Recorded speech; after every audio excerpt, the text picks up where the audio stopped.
Olá pessoal, sejam todos bem-vindos à nossa 7ª lição da disciplina Instalações Elétricas do curso de Engenharia Elétrica da UFCG. Nesta lição, continuaremos com a abordagem do conteúdo do dimensionamento dos dispositivos que compõem os quadros de distribuição e os circuitos de distribuição das instalações residenciais. Nessa aula, no tocante ao dimensionamento dos dispositivos de proteção contra surto, os DPS. Então, bons estudos e vamos lá. Lembrando que os objetivos dessa lição foram apresentados na primeira parte dessa lição e nessa aula abordaremos sobre o dimensionamento dos dispositivos de proteção contra surtos. Então, para fazer o dimensionamento do dispositivo de proteção contra surto, é interessante que conheçamos primeiro o que é um dispositivo de proteção contra surto. Então, o famoso DPS. Então, o DPS é um dispositivo que ele tem como função limitar as sobretensões nas instalações elétricas. Essas sobretensões elas são provenientes de uma descarga atmosférica ou de uma manobra da rede. Isso da rede elétrica de média e de alta tensão. Então, em virtude dessa sobretensão que é imposta à unidade consumidora, tendo nessa unidade consumidora um dispositivo de DPS, ele fará então a limitação dessa sobretensão, protegendo os equipamentos dessa unidade consumidora. Nós temos aqui dois modelos de DPS, aqui os DPS que eles são instalados no quadro de distribuição, no quadro de medição de energia elétrica também, que eles são similares, dimensões similares a um disjuntor DIN, e ele pode ser instalado nos trilhos, nos quadros de distribuição, no quadro de medição.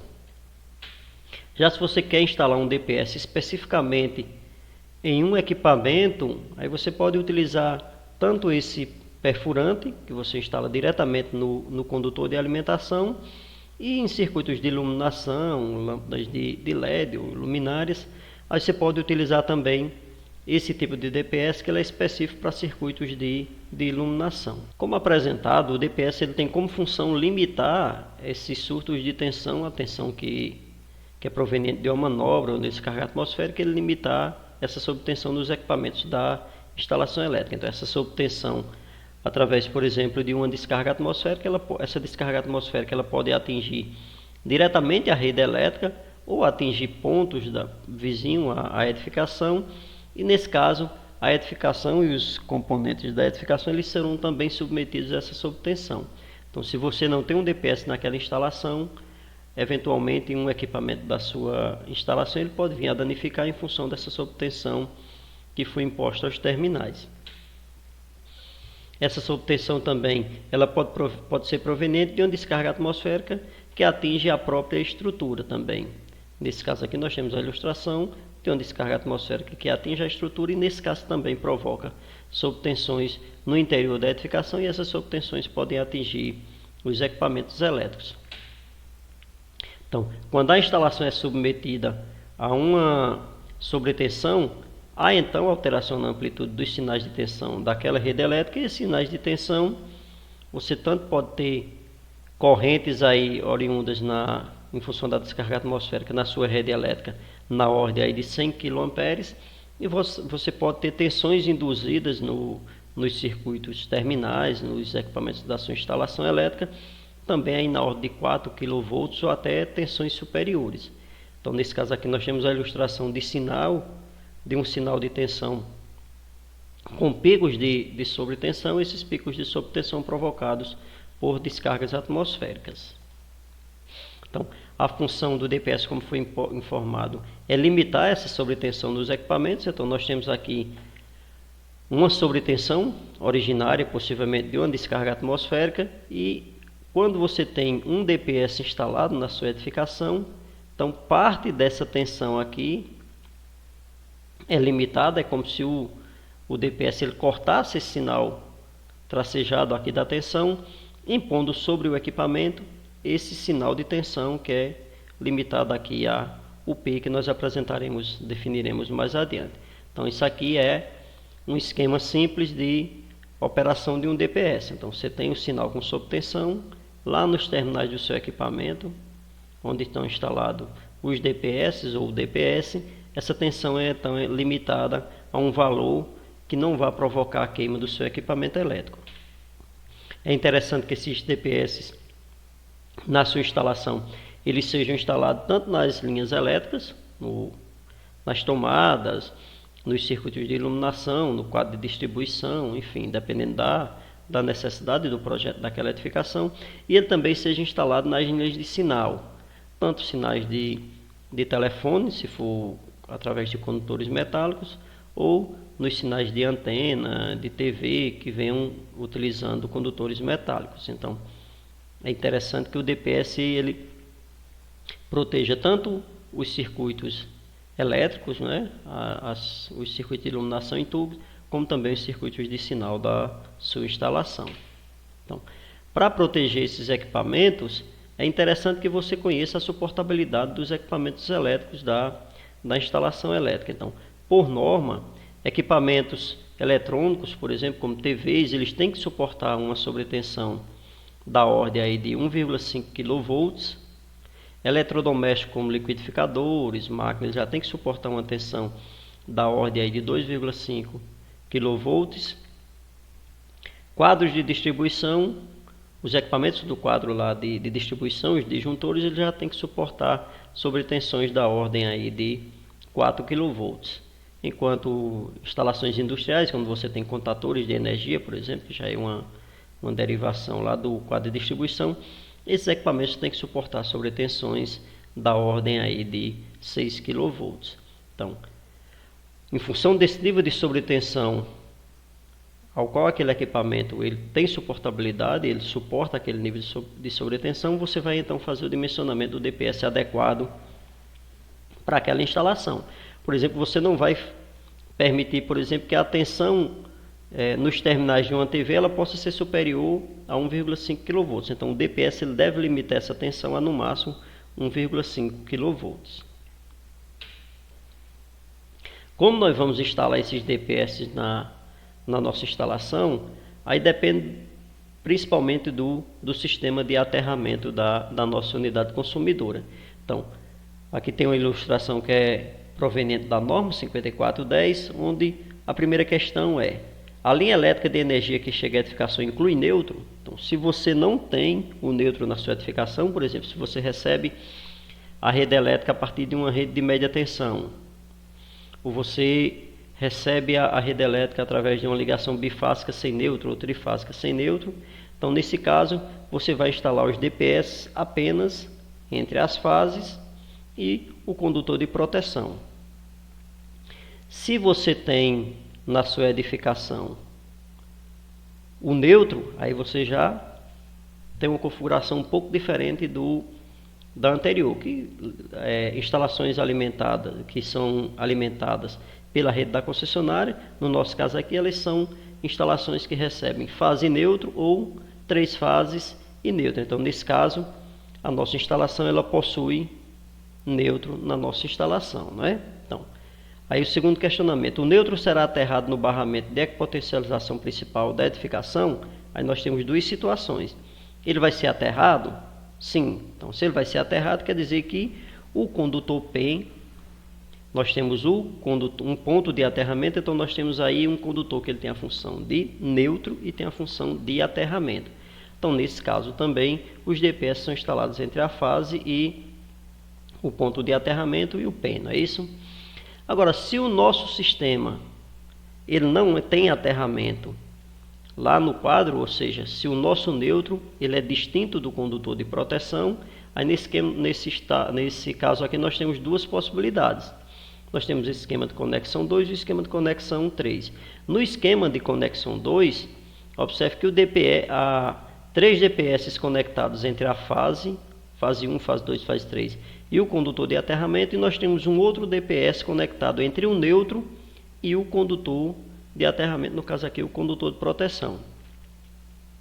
Outra possibilidade é você tem os 3 DPS de fase instalados entre cada fase e o neutro da instalação, e você tem um DPS instalado entre o neutro e o BEP da instalação. Então, são essas duas ligações, esses dois esquemas de conexão que são possíveis para aquelas unidades consumidoras que são atendidas com um condutor neutro. Então, no nosso caso aqui, como nós utilizamos o esquema de aterramento TNS, né, terra e o condutor neutro separados, então nesse caso nós optamos por esse esquema de conexão, no caso aqui o esquema 2. Então, como esse DPS seria instalado na nossa edificação, aí nós podemos simplificar por esse diagrama unifilar. Então, se a nossa unidade aqui ela não tem neutro, então nós temos as 3 fases, cada uma conectada a um DPS. Nós temos aqui o fusível. Qual é a função desse fusível? Proteger o DPS. Na verdade, quando houver uma sobrecorrente na nossa edificação e esse DPS vier a atuar, dependendo do nível corrente, o meu fusível aqui vai abrir, evitando então que eu tenha uma abertura do fusível do quadro principal. Então aqui eu vou ter uma coordenação da proteção. Então nesse caso aqui, já que nós não temos o condutor neutro, os DPS eles são instalados entre as fases e o condutor de proteção, no caso aqui o PEM, o barramento de ecopotencialização. Já se nós temos um condutor neutro e nós temos um condutor de proteção, então no caso aqui nós temos aquele esquema TNS, então nesse caso aqui nós já temos um DPS para cada fase, e nós também temos um DPS entre o neutro e o condutor de proteção da nossa edificação. Se você quer ser mais rigoroso, quer fazer uma proteção adicional na sua edificação, aí você instala DPS lá nos circuitos terminais, especificamente no equipamento que você está utilizando, seja diretamente na tomada ou conectada aos terminais do próprio equipamento. Nesse caso aqui, é interessante que a distância entre o quadro principal aqui, seja lá o quadro de medição ou um QGBT da sua instalação, ele tem uma distância de no mínimo 5 metros entre esses quadros. Então, para fazer esse dimensionamento do DPS, é interessante que nós conheçamos qual é o tipo de sinal a qual aquela instalação ele pode ser submetido. Se é um sinal direto proveniente de uma descarga atmosférica ou não. Então, nós temos o DPS classe 1, desse DPS classe 1, ele limita também o surto de tensão, então todos os DPS ele tem como função limitar esse surto de tensão, e nesse caso aqui o DPS classe 1 ele é específico para sobretensões provenientes de descarga atmosférica, então eles são projetados para sinais em forma de onda 10/350 microsegundos. Então essa é a classe utilizada principalmente lá no quadro de medição, que é o quadro principal da nossa unidade consumidora, ou se for uma unidade industrial com alimentação e média tensão, esse DPS classe 1 ele seria instalado lá no QGBT, no quadro geral de baixa tensão da nossa unidade. Então nesse caso aqui, ele é um DPS específico para fazer a proteção dos equipamentos em função dos surtos de tensão provenientes de descargas atmosféricas, que podem acontecer tanto nas áreas urbanas quanto rurais. Então aqui ele protege a instalação contra os efeitos diretos da descarga atmosférica. Nós temos também o DPS classe 2, que ele também tem a função de limitar surtos de tensão, só que aqui ele já vai fazer a proteção contra os efeitos indiretos das descargas atmosféricas. Então esses DPS classe 2, eles são projetados para sinais em forma de onda 8/20 microsegundo, e essa classe de DPS ela é utilizada lá no quadro secundário ou no quadro de distribuição da nossa edificação. Então, no nosso caso aqui da nossa edificação do estudo de caso, nós instalaríamos DPS classe 2 no quadro de distribuição e DPS classe 1 lá no quadro de medição de energia elétrica. Temos também o DPS classe 3, que ele também é projetado para limitar os surtos de tensão provenientes dos efeitos indiretos da descarga atmosférica. Eles também são projetados para sinais 8/20 e 1,2/50, e essa classe é utilizada para proteger somente o equipamento, não? Geralmente o equipamento eletrônico. Então isso aqui é o DPS que você coloca diretamente nos terminais do equipamento, seja diretamente nos cabos ou na tomada onde aquele equipamento está sendo conectado. Então, para fazer esse dimensionamento adequado do DPS, ou seja, para fazer a seleção do DPS ao qual vai ser instalado na nossa edificação, ou na indústria, ou no comércio, uma instalação geral em si de de baixa tensão. Então, esse DPS ele tem a mesma função do para-raios lá de média e de alta tensão. No circuito de baixa tensão, esse DPS é o dispositivo de proteção contra surto, ele é denominado de DPS. Nos circuitos de alta tensão e média tensão, ele é denominado de para-raios. Então, atendendo a IEC 61643 dígito 1, a seleção do DPS ela deve ser baseada no mínimo nas seguintes características. Então, nós temos que dimensionar ou especificar o nível de proteção desse DPS, que é o máximo valor da tensão que se estabelece nos terminais do DPS quando ele está em operação. Então, quando há uma sobrecorrente proveniente de uma descarga atmosférica na nossa rede, então vai ser conduzida uma corrente elétrica pelo DPS e nos terminais do DPS, ele é fabricado a partir de varistores, vai ser estabelecida uma DDP nos terminais do DPS. Essa DDP, quando o DPS está conduzindo essa corrente de descarga, é denominada de nível de proteção UP. E no nosso caso aqui, nós projetamos os DPS, segundo a norma, para a categoria 2, para aqueles equipamentos que têm suportabilidade para até 2,5 kV. Então, esse nível de tensão UP é quando o DPS está conduzindo aquela corrente de descarga. Quando o DPS está conectado na rede, efetivamente ele fica energizado, então ele está sempre energizado na sua rede elétrica. Então, no caso aí, nós temos uma tensão máxima que aquele DPS pode ser submetida em condições normais de operação, e essa tensão máxima é denominada de máxima tensão de operação contínua, ou UC, que é o valor da tensão abaixo do qual o DPS não será acionado, ou seja, nesse nível de tensão, o DPS não faz fazer a condução da corrente de descarga. Esse DPS, para ser instalado na nossa rede elétrica, ele também tem que suportar um determinado nível de corrente de curto-circuito. Lembrando lá que o nosso disjuntor ele tem uma suportabilidade à corrente de curto-circuito, o nosso DPS também. Então, e essa suportabilidade à corrente de curto-circuito é a máxima corrente de curto-circuito que é presumida naquele ponto de instalação do DPS, seja na tomada, no quadro de distribuição ou no quadro de medição. Na maioria dos DPS você não encontra essa informação da suportabilidade da corrente de curto-circuito. Ainda para especificar o DPS, nós informamos das tensões e da corrente de curto-circuito. Nós temos também algumas correntes que nós temos que dimensionar e especificar no nosso DPS. Então, no nosso DPS nós temos a corrente nominal de descarga, no nosso caso aqui, ele é o valor de pico dessa corrente para os DPS classe 2, tomando como parâmetro a forma de onda 8/20 microsegundos. Então, essa corrente nominal é o valor de pico dessa corrente que o DPS deve suportar durante algumas operações. A quantidade de operações, aí cada fabricante determina quantas operações o seu DPS consegue atuar. Sejam 10 operações ou 15 operações, aí varia entre fabricantes.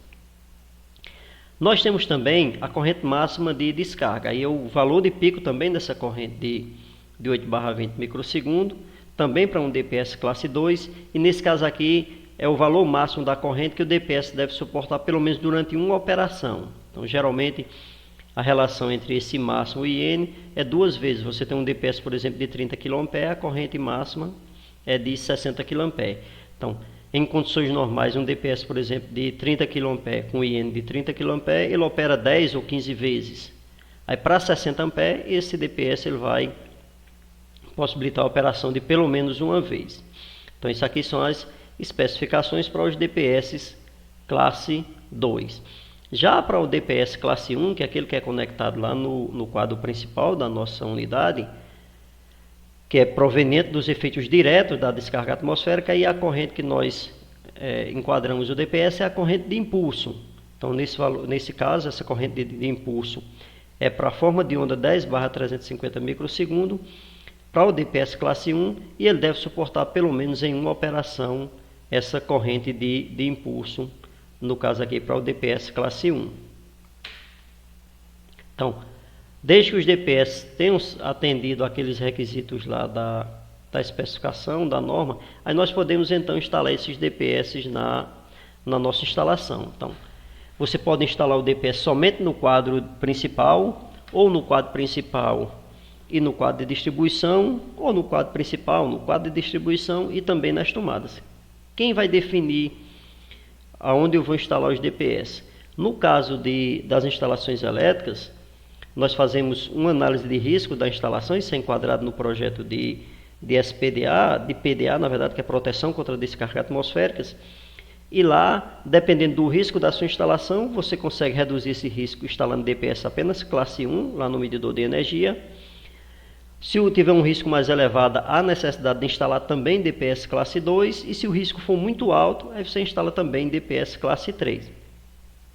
Então nós temos aqui uma proteção em cascata da nossa instalação elétrica. E ele tem que ser instalado nessa ordem aqui, que é para a gente ter a coordenação da proteção contra sobretensões. Então, lembrando, lá na tomada, DPS classe 3, quadro de distribuição, DPS classe 2, quadro de medição ou QGBT, DPS classe 1. Então, no nosso caso aqui, nós vamos trabalhar na nossa unidade com o esquema de aterramento TNS. Então, no esquema de aterramento TNS, especificamente, a norma 5410 determina que a classe 1 do DPS ela não deve ser inferior a 12,5 kA. A classe 2 do DPS, a corrente nominal não deve ser inferior a 5 kA. No caso da tensão, no nosso caso aqui, 220 ou 380 volts, seja 220 monofásico, 380 volts bifásico ou trifásico, no nosso caso aqui trifásica, esse nível de proteção, o P, ele não deve ser superior a 2,5 kV, que é a suportabilidade a impulsos compatível com a categoria T2, ao qual nós apresentamos anteriormente. E no nosso caso aqui, a tensão de operação contínua do DPS, ela deve ser dimensionada conforme os valores da tabela 49 da NBR 5410 de 2004. No tocante à suportabilidade da corrente de curto-circuito do DPS, ela deve ser igual ou superior à corrente de curto-circuito presumida naquele ponto da instalação. Então, no tocante à tensão UC, a máxima tensão de operação contínua do nosso DPS, ela é dimensionada em função do tipo de aterramento da nossa unidade. Então, no nosso caso, nós temos o aterramento TN. Então, os DPS que são conectados entre o condutor fase e o neutro, a tensão máxima de operação contínua vai ser 1,1 vezes a tensão de alimentação da rede. No nosso caso aqui é a tensão fase e neutro, que é, no nosso caso aqui, 220 volts. Então, um DPS ligado entre fase e neutro, ele tem que ter 1,1 vezes 220, ou seja, 242 volts. Para cada condutor de fase e o neutro, e o condutor de proteção, desculpa, a tensão também tem que ser 1,1 vezes a tensão de fase. Já o DPS que ele é instalado entre um neutro e o condutor de proteção, a tensão dele tem que ser a mesma, pelo menos a mesma tensão da rede elétrica. Entre cada condutor fase e o PEM, a tensão 1,1 vezes o zero. E no caso, se nós temos DPS para a instalação entre fases, a tensão do DPS é 1,1 vezes a tensão de linha daquela rede. No caso, a tensão fase-fase. Então, lá no medidor de energia, nós vamos instalar um DPS em cada fase, né? Um DPS entre fase e terra. Se nossa unidade for atendida com ligação monofásica, é um DPS apenas na fase. Se nossa unidade for atendida com 3 fases, que é o nosso caso, a nossa unidade de estudo de caso, aí nós vamos ter 3 DPS, um para cada fase. Então, nesse caso, os DPS serão conectados entre fase e terra, devem ser DPS classe 1, com a corrente de impulso máxima mínima de 12,5 kA, uma tensão P inferior a 2,5 kV, inferior ou igual, e uma tensão máxima de operação contínua de 242 volts. Então, nesse caso, esse DPS aqui com a tensão de operação contínua de 275 volts, corrente de impulso 12,5 kV e nível de proteção P de 1,3 kV, atende esse DPS classe 1 que vai ser instalado lá no quadro de medição de energia elétrica. Já no quadro de distribuição, nós vamos ter DPS instalados entre fase e terra e entre neutro e terra. No caso dos DPS para neutro, para fase e terra, segundo a norma 5410, essa corrente nominal tem que ser maior ou igual a 12,5 kA, a tensão UP tem que ser menor ou igual a 2,5 kV, A máxima tensão de operação contínua deve ser maior ou igual a 242 volts e nesse caso o DPS que vai nos atender vai ser esse modelo aqui, cuja tensão máxima de operação contínua é de 275 volts, a corrente nominal do DPS de 20 kA, a corrente máxima de 45 kA e o nível de proteção P de 1,5 kV. Então isso aqui é o DPS que vai ser utilizado para a conexão entre a fase e o terra. Já entre o neutro e o terra da nossa instalação, por se estar utilizando o esquema TNS, também precisamos de um DPS entre o neutro e terra. Também será um DPS classe 2 com corrente nominal maior ou igual a 12,5 kA, o P menor ou igual a 2,5 kV. E nesse caso aqui o C, conforme determinado, ele é pura e simplesmente maior do que a tensão de fase e neutro, fase e terra da nossa instalação, né? Que no caso aqui é 220 volts. Lá no caso do DPS ligado entre a fase e o terra, era um DPS de 242 volts, já que nós tínhamos 1,1 vezes a tensão fase e terra. Então nesse caso aqui, o DPS que vai nos atender é o mesmo DPS para esse fabricante aqui, com a tensão máxima de operação contínua de 275 volts, a corrente de descarga nominal de 20 kA, corrente de descarga máxima de 45 kA e a tensão, o nível de proteção P de 1,5 kV. Então estão dimensionados então os DPS para a nossa unidade residencial.